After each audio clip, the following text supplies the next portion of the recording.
할렐루야. 오늘은 47번째 맞이하는 평신도 주일입니다.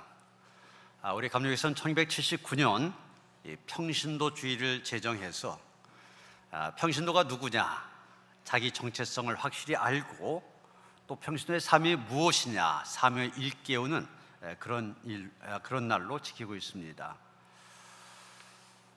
평신도를 중요하게 여기는 것은 우리 감리교의 전통입니다.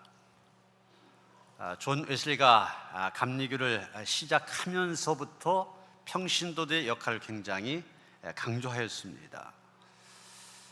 웨슬리가 원래는 성공의 사제였었잖아요. 그런데 이 웨슬리를 중심으로 해서 많은 사람들이 모이기 시작합니다. 그래서 감리교회가 시작이 되어지는데 너무나 많은 사람들이 왔어요. 그래서 이 사람들을 잘 돌보고 관리하기 위해서 웨슬리가 한 일이 평신도들을 잘 훈련시키는 일입니다. 평신도 지도자들 훈련시켜서 연합신도회라든지 속회라든지 밴드라든지 이런 여러 소그룹들이 있었는데 이 소그룹들을 인도하도록 했습니다. 지금 속회처럼 그들 영적으로 인도하고 그들에게 말씀을 전하고, 그러면서 또 평신도들 설교도 하도록 훈련시켰어요.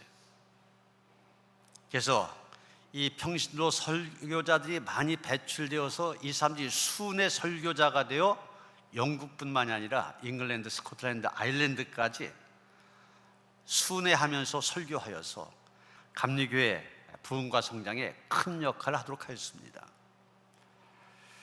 여러분, 이런 것들 보수적인 장로교회에서는 상상할 수 없는 일입니다.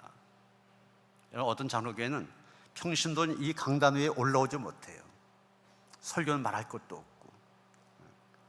우리 지난 주간에 장로님들이 이 단에서 설교하셨잖아요. 오늘도 집사님, 권사님, 장로님들이 순서를 맡았지 않습니까? 있을 수 없는 일이에요, 보수적인 교단에서는. 그런데 이게 우리 감리교회의 큰 장점, 또 어떻게 보면 독특한 그런 모습입니다. 평신도를 영어로 레이 이렇게 말하는데 이 말은 히라보 라이코스라는 말에서 왔습니다. 라이코스, 백성을 의미합니다. 베드로전서 2장 9절에 보면 평신도의 본질에 대해서 얘기하고 있는데 뭐라고 했냐면, 오직 너희는 택하신 족속이요 왕같은 제사장들이요 거룩한 나라요 그의 소유된 백성이니, 이렇게 말하고 있습니다. 여러분, 우리가 일반적으로 평신도 어떤 됐습니까? 목사, 신부 이런 성직자들과 구별된다는 의미에서 평신도라는 말 씁니다. 그런데 지금 베드로에 의하면은 성직자나 평신도가 똑같이 왕같은 제사장이라고 했습니다. 누구든지 구약시대와는 다릅니다. 예수 그리스도를 구주로 영접하면 제사장의 특권을 누릴 수 있게 되었습니다. 여러분, 구약의 제사장 아무나 될 수 없잖아요. 아론의 후손 가운데, 레위 족속 아론의 후손 가운데 구별된 몇 사람만 제사장으로 세웠습니다. 그래서 일반 백성들은 제사를 드릴 때에도, 제물을 바칠 때에도, 죄사함을 받을 때도 이 제사장들의 도움을 받아야만 했습니다. 그것은 구약시대 얘기고, 이제는 신약시대, 예수님께서 십자가에서 우리의 죄를 해결하셨습니다. 그게 누구든지 모든 성도들 제사장의 신분을 갖게 되었습니다. 그래서 지금은 누구든지 예배를 드릴 수 있습니다. 누구든지 예수의 이름으로 죄사함을 받을 수 있습니다. 누구든지 직접 하나님께 나아갈 수 있습니다. 목사라든지 신부라든지 도움을 받아야만 하나님께 나아갈 수 있는 것이 아닙니다. 우리 모두가 왕같은 제사장, 제사장의 신분을 가지고 하나님께 나아갈 수 있습니다.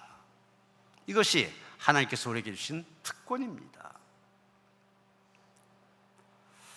여러분, 오늘의 본문을 포함하고 있는 요한복음 17장 이 전체를 가리켜서 제목이 붙어 있는데, 대제사장적인 기도, 이런 제목이 붙어 있습니다.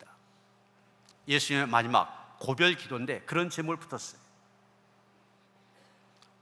이 기도 안에 내용을 보면은 이제 십자가를 목전에 두고 구속의 희생 제물로 자신을 드리고자 하는 예수님의 헌신의 기도가 이 가운데 들어있고, 동시에 남겨질 제자들 그리고 앞으로 자신을 믿게 될 모든 성도들을 위한 중보 기도가 여기에 들어있습니다.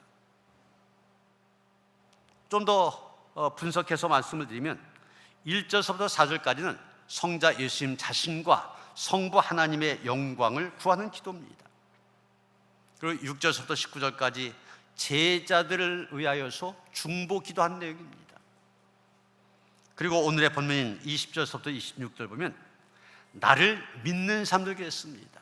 즉 예수를 믿는 모든 사람들을 위한 기도입니다.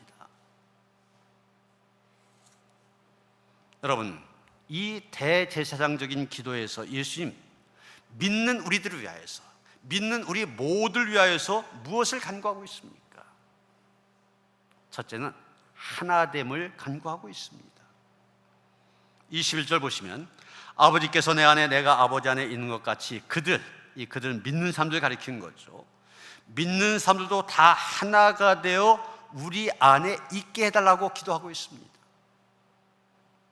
22절에서도 내게 주신 영광을 내가 그들에게 주었사오니 이는 우리가 하나가 된 것 같이 그들도 하나가 되게 하려 함이니이다. 성도들의 하나됨을 위해서 기도하셨습니다. 23절 마찬가지입니다. 곧 내가 그들 안에 있고 아버지께서 내 안에 계시어 그들로 온전함을 이루어 하나가 되게 하려 함은, 역시 하나됨을 위해서 기도하셨습니다. 여러분, 지금 이 예수님께서 고별의 기도를 하고 있는 것은 유월절 만찬, 즉 유월절 앞두고서입니다. 근데 여기까지 오는 길, 사실 예루살렘을 향한 길, 예수님께서 십자가를 지기 위해서 가는 길이었지 않습니까? 근데 예수님은 예루살렘에 올라가서 십자가를 진 다음에 못 박아 죽게 된 그런 상황에 예루살렘으로 가고 있는데, 그때 제자들 어땠습니까? 제자들은 서로 다퉜습니다. 그 다툼의 내용이 뭐냐? 누가 크냐?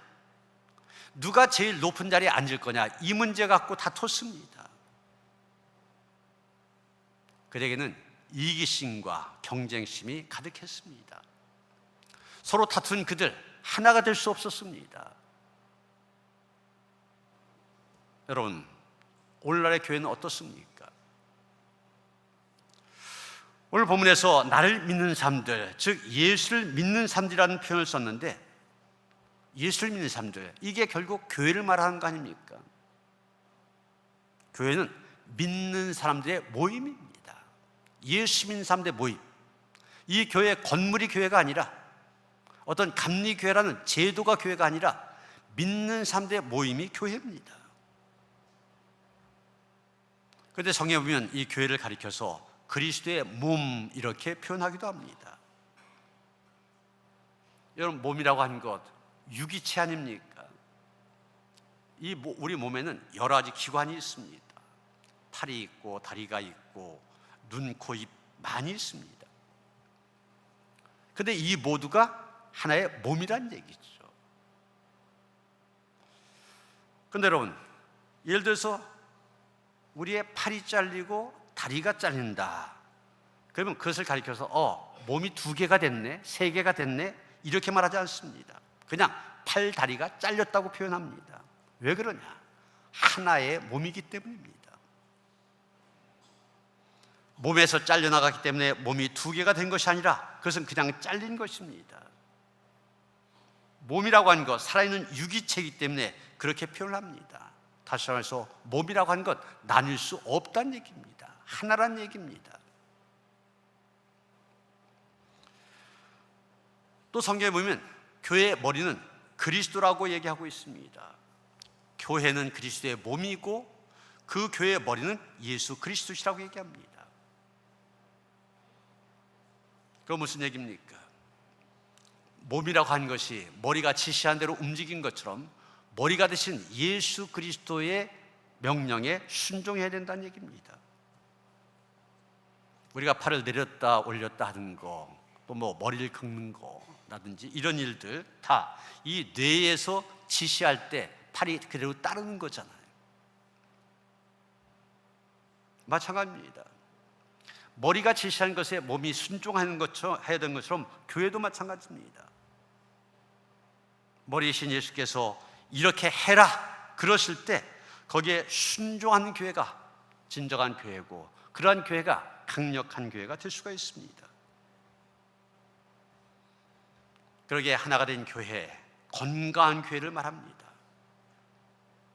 여러분, 마귀가 가장 싫어하는 것, 또 무서워하는 것, 바로 하나가 된 교회입니다. 반대로 마귀가 가장 좋아하는 것, 교회가 하나 되지 못한 것입니다. 그래서 마귀는 할 수만 있으면 교회가 분열되도록 여러 가지로 공격하고 시험을 하는 것입니다. 이런 교회가 분열될 때 가만히 보면 여러 가지 주장들이 나오는데 완전히 틀린 얘기는 아닙니다.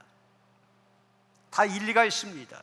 그런데 굉장히 정의롭고 좋은 주장인 것 같지만 그 주장을 통해서 교회가 분열된다, 그것은 결코 좋은 주장이 아닙니다. 아무리 그 내용이 좋다 할지라도 교회를 분열시키는 것, 악한 주장입니다. 그것은 사탄이 좋아하는 일이지 주님이 원하시는 일이 아닙니다. 교회의 역사를 봐도 그렇습니다. 마귀의 유혹에 넘어간 교회의 가장 큰 특징, 바로 분열, 나뉘어진 거였습니다. 교인들이 나뉘어지면 교회는 약해지고 아무리 강했던 교회도 보잘것 없어집니다. 그러나 모일 때 강해집니다. 하나가 될 때 능력 있는 교회가 되어집니다. 여러분, 작은 물방울 하나, 그 하나하나 무슨 힘이 있겠습니까? 그런데 그 물방울이 하나둘씩 모여서 거대한 강을 이루고 그 강물이 지나간 자리에는 홍수가 나기도 하고, 또 물방울이 댐에 모이면 수력 발전을 일으키기도 합니다. 모일 때 이런 능력이 나오는 것입니다. AD 1세기, 2세기경 이스라엘이 로마의 식민 통치를 받을 때 이들 다시는 로마의 총독들이 왔지 않습니까? 이들이 이제 정기적으로 로마 황제에게 보고서를 보내는데, 그 보고서를 보면 초대교회 그리스도인들의 모임은 너무나 독특한 문화를 가졌다, 이런 보고를 하였습니다. 그 독특한 점이 뭐였냐? 차별이 없는 공동체였다는 것입니다. 유대인들끼리 따로 모이고 히라빈들끼리 따로 모이고 로마인들끼리 따로 모이고 이런 것이 없었습니다. 어떤 벽도 없었고 담도 없었고 차별도 없었습니다. 기독교인들이 모이는 곳에 노예나 주인 사이에 차별이 없었습니다. 남자와 여자의 차별도 없었습니다. 유대인과 이방인 사이에 차별도 없었습니다. 당연히 그런 교회 공동체에 어떤 사람들이 몰려왔겠습니까? 노예들, 여자들, 이방인들이었습니다. 사람 대접받지 못한 그 사람들 교회 안에 들어오면 대접을 받습니다. 그러니까 그 사람들이 들어오는 거예요. 이런 1세기에 하나 된 교회, 차별이 없는 교회를 보면서 세상 사람들은 야, 놀랍다, 참 새롭다, 세상에 어떻게 이런 모임이 있을 수 있을까, 그러면서 그 사람들이 교회로 몰려들었습니다. 온 백성들에게 칭송받는 교회가 되어졌습니다. 사람들이 하나 된 공동체를 보면서 호감을 갖게 되고 교회로 오게 됩니다. 하나 된 공동체, 이렇게 사람들을 끌어들이는 힘이 있습니다. 이걸 흡인력이라고 얘기합니다. 그래서 에베소 4장 3절에 보면 사도 바울 이렇게 권면합니다. 평안에 매는 줄로 성령이 하나 되게 하신 것을 힘써 지키라. 하나됨 적당히 해도 되는 것이 아닙니다. 우리가 힘써 지켜야 하는 것입니다. 하나됨이라고 한 것, 그냥 가만히 있으면 저절로 되는 것이 아니라 힘써 지켜야만 가능한 것이라는 얘기입니다. 힘써 지키지 않으면 하나됨이 깨질 수 있습니다. 힘써 지키지 않으면 하나되기가 힘이 듭니다. 우리가 하나 될 때에만 교회는 강력한 힘을 발휘할 수 있게 되는 것입니다. 두 번째 예수님이 믿는 우리 위하여 간구하신 것은 사랑입니다.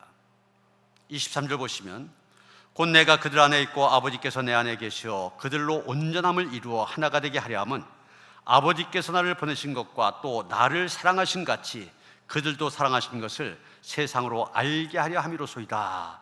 이렇게 예수님 기도하고 계시는데, 믿는 사람들이 사랑, 곧 하나님의 사랑을 알게 해달라고 간구하고 계신 겁니다. 사랑하신 것 번역이 되어져 있는데 원래 원어로 에가페사스입니다. 하나님의 사랑을 의미합니다. 그런데 여러분, 그 하나님의 사랑 어떤 것입니까? 모든 것을 아낌없이 주시는 사랑입니다. 독생자까지 아낌없이 주시는 사랑, 그 사랑이 바로 하나님의 사랑 아닙니까? 요한복음 19장 33절 34절에 보면 이런 말씀이 나옵니다. 예수께 이르러서는 이미 죽으신 것을 보고 다리를 꺾지 아니하고 그중 한 군인이 창으로 옆구리를 찌르니 곧 피와 물이 나오더라. 예수님이 십자가에 달려 돌아가셨을 때 그 이후의 모습입니다. 예수님은 우리를 위하여 피 한 방울, 물 한 방울 다 쏟으셨습니다. 우리를 사랑하시기 때문에 우리를 위하여 마지막 피 한 방울까지 다 흘리셨습니다. 바로 그 사랑을 알고 그 사랑으로 살아야 한다는 것입니다. 교직자로 35년 동안 일하시다가 퇴직하신 장로님이 계셨습니다. 퇴직은 하고 나니 몸은 아직도 건강하지만 할 일이 없었습니다. 그래서 큰아들이 운영하는 치과 병원에 가서 내가 너를 도울 일이 없겠니? 물어봤습니다. 그랬더니 큰아들, 나름대로 아버지를 생각한다고 그러면서 아버지 괜찮아요. 제가 다 알아서 할 테니 걱정 마세요. 그런 겁니다. 자기를 위한 말이라는 걸 알면서도 그 말이 얼마나 서운한지 몰랐다는 거예요. 그런데 둘째 아들한테 전화가 왔습니다. 둘째 아들 할 말이, 아버지, 제 차를 집에 두었는데요, 시간이 있으시면 기름 좀 넣어주세요. 그런 겁니다. 그래서 아들 집으로 가봤더니 정말 기름 다 떨어졌고 세차도 하지 않아서 엉망이었고 오일도 바꿔야 할 때가 한참 지났습니다. 이 아버지가 하루 종일 그 차를 운전해서 거기에 기름도 채우고 세차도 하고 오일까지 갈아 놓았습니다. 물론 아버지가 자기 돈을 써가면서 그렇게 하루를 보낸 겁니다. 그런데 얼마나 기분 좋은 하루였는지 모른다는 겁니다. 내가 아들을 위해서 할 수 있는 일이 있다고 한 것 얼마나 좋은 일입니까? 여러분, 이것이 아버지의 마음입니다. 아버지의 사랑입니다. 하나님의 마음이 그렇고 하나님의 사랑이 그렇습니다. 우리는 이 하나님의 마음, 이 하나님의 사랑을 알아야 된다는 것입니다. 이 사랑이 우리로 하여금 일어서게 합니다. 힘을 내게 합니다. 절망적인 상황에서 소망을 갖게 합니다. 사도 바울은 로마서 8장 38절 39절에서 말합니다. 사랑, 생명, 사망, 생명, 천사들, 권세자들, 현재일, 장래일, 능력, 높음, 깊음, 그 어떤 피조물이라도 우리 주 그리스도 안에 있는 하나님의 사랑에서 끊을 수 없으리라 얘기하고 있습니다.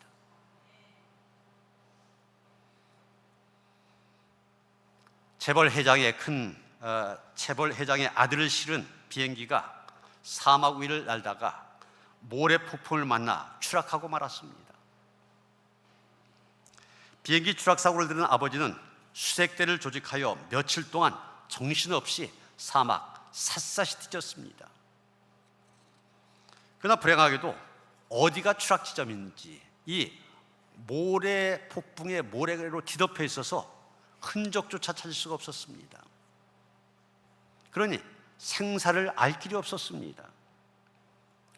결국 아들은 찾지 못하고 추락한 비행기와 조종사의 시체만 발견하게 되었습니다.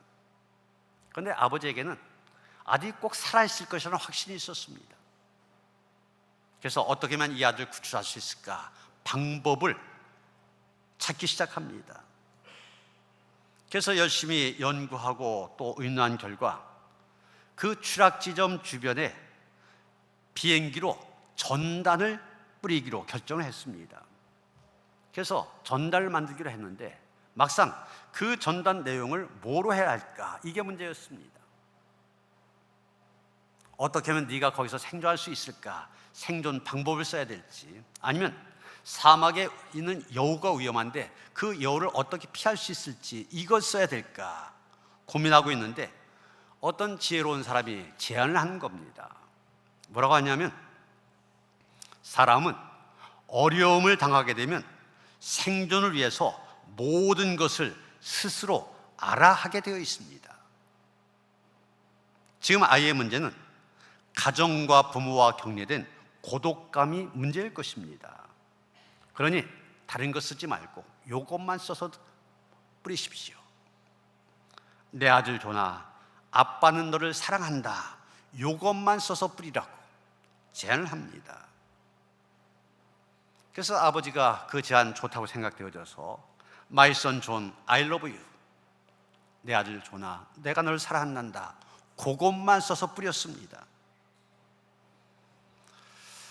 마침 사막에서 굶주림과 목마름으로 기진맥진하고 좌절감으로 죽어가던 이 아이가 이 전단을 받아보게 되었습니다. 아빠가 아직도 나를 사랑한단다, 그렇다면 아빠는 반드시 나를 찾아오실 거야. 이 생각이 아이에게 희망을 주었습니다. 아빠가 찾아오실 때까지 무슨 수를 쓰더라도 버티자. 결국 수색대는 그 아들 구출하게 되었습니다. 여러분, 창세기 전부 보면 하나님께서는 인간을 창조하신 다음에 보시기에 너무나 좋았다고 하셨습니다. 이 말은 하나님 자신이 창조한 인간 너무나 사랑스러웠다는 말씀이기도 합니다. 그런데 여러분, 그토록 사랑한 인간 어떻게 되었습니까? 하나님을 배반하고 사탄의 종노릇하게 되었습니다. 그렇지만 여러분, 어떻게 한 번 시작한 사랑 그만둘 수 있겠습니까? 아버지 되신 하나님은 우리들을 포기할 수 없어서 독생자 예수 그리스도를 보내시고, 그리고 대신 죽게 하시면서까지 우리에 대한 사랑을 포기하실 수 없었던 것입니다. 여러분, 이 사랑을 알아야 되고 이 사랑 믿으시길 바랍니다. 아버지 하나님의 포기하지 아니하신 그 사랑을 믿어야 됩니다. 세 번째, 예수님께서 믿는 우리를 위하여 간구하시는 것은 예수님의 영광을 보게 해달라는 것이었습니다. 24절 보시면, 아버지여, 내게 주신 자도 나 있는 곳에 나와 함께 있어 아버지께서 창세전부터 나를 사랑하심으로 내게 주신 나의 영광을 그들로 보게 하시기를 원하나이다. 믿는 사람들이 예수님의 영광을 볼 수 있도록 기도하고 계십니다. 여러분, 우리 그리스도인은 무엇을 하든지 하나님의 영광이 먼저가 되어야만 됩니다. 그것을 생각하면서 내 자신을 절제할 수 있어야만 됩니다. 믿는다는 이름으로 이웃을 위한 양보나 덕 무시하고 멋대로 행동해서 안 됩니다. 자기 유익을 위하여 타인의 권리를 침해한 것, 그리스도인의 바른 자세가 아니기 때문입니다. 가만히 보면 우리가 하나님의 영광을 돌리기는커녕 영광을 가로막는 일들이 많이 있음을 알게 됩니다. 미국의 정치가 벤자민 프랭클린, 자기가 살고 있는 필라델피아 시민들에게 뭔가 좋은 일을 하고 싶었습니다. 과연 어떤 일이 시민들을 위해서 좋은 일일까, 선한 일일까 고민하는 그에게 한 가지 지혜가 떠올랐습니다. 그는 자기 집 앞에 작은 선반 하나를 만들고 거기에다가 예쁜 등을 하나 올려놓았습니다. 그리고 밤이 되면 그 등에 불을 켜놓았습니다. 그 모습을 본 동네 사람들 이상하게 생각했습니다. 아니, 등불이라고 하는 것이 집 안에 켜는 것인데 그걸 집 밖에 켜두는 건 낭비가 아니냐, 이런 생각을 하게 됩니다. 그런데 시간이 지나면서 사람들이 하나둘 깨닫기 시작합니다. 집 바깥에다가 등불 켜두니까 밤에 그 집 앞을 지나가는 사람들 넘어지지 않게 됩니다. 멀리서도 방향을 알 수 있게 됩니다. 그래서 이것을 좋게 생각하는 사람들이 하나둘씩 늘기 시작하였고, 자기들도 집 바깥에다가 등불을 켜두기 시작했습니다. 그래서 나중에는 한밤중인데도 길거리가 환해지게 되었습니다. 이렇게 해서 가로등이라고 하는 것이 생겨나게 된 것입니다. 마태복음 5장 16절 보면 예수님 말씀하십니다. 이같이 너희 빛이 사람 앞에 비치게 하여 그들로 너희 착한 행실을 보고 하늘에 계신 너희 아버지께 영광을 돌리게 하라. 우리의 삶 속에서 착한 행실을 할 때 빛된 존재로 살아가게 되는 것이고 하나님께 영광을 돌리게 되는 것입니다. 직장 사역을 하시는 방선기 목사님이라고 계셨는데, 이분에게 직장 생활하는 친동생이 있었습니다. 그런데 이 동생이 어느 날 아이를 입양하게 되었습니다. 그랬더니 주위에 믿지 않는 사람들이 이렇게 말하더라는 거예요. 역시 믿는 사람은 달라. 동생이 하는 그 이야기를 들으면서 이 박 목사님 충격을 받고 이런 고백을 하였습니다. 내가 교회 생활 열심히 하고 11조 열심히 하고 성경 많이 읽는 것을 보고 그 어떤 불신자도 역시 믿는 사람은 달라 이런 말 하지 않았습니다. 그런데 내 동생이 입양하는 것을 보고 모두가 할 것 없이 한 입으로 역시 믿는 사람은 달라 그런 것입니다. 세상에 감동을 주고 예수님을 전할 수 있는 길은 바로 우리 믿는 자들의 선한 삶임을 깨닫게 되었습니다. 여러분, 우리가 헌신, 사역 이런 말 쓰는데 이 교회 안에서만 한 것이 아닙니다. 가정도 직장도 헌신과 사역의 현장이 되어야 됩니다. 이 교회 안에서뿐만이 아니라 가정과 일터에서도 항상 하나님의 뜻을 분별하며 살아야 됩니다. 그럴 때 그것이 하나님께 영광이요, 그 하나님께서 우리 교회 또 우리의 가정, 우리의 일터의 삶 풍성한 은혜로 함께 하실 것입니다. 사랑하는 성도 여러분, 하나님께서는 예수 믿는 우리들 왕같은 제사장으로 불러주셨습니다. 그리고 예수님 그런 우리를 위하여 기도하십니다. 우리의 하나됨을 위해 기도하십니다. 예수님을 따라 사랑의 길을 걷도록 기도하십니다. 있는 곳에서 선한 삶으로 하나님의 영광 드러내기를 기도하십니다. 이 기도가 우리의 삶 속에, 믿음의 삶 속에 그대로 이루어진 은총이 충만하시기를 주님의 이름으로 축원합니다. 우리를 위한 예수님의 대제사장의 기도가 그대로 이루어지기를 원합니다. 우리로 하여금 그 기도대로 살게 하시고 그 기도가 이루어짐으로 인하여서 하나님께만 영광이 되어지는 우리 모두가 되게 하여 주시옵소서. 예수 그리스도 이름 받들어 기도하여 싸움나이다. 아멘.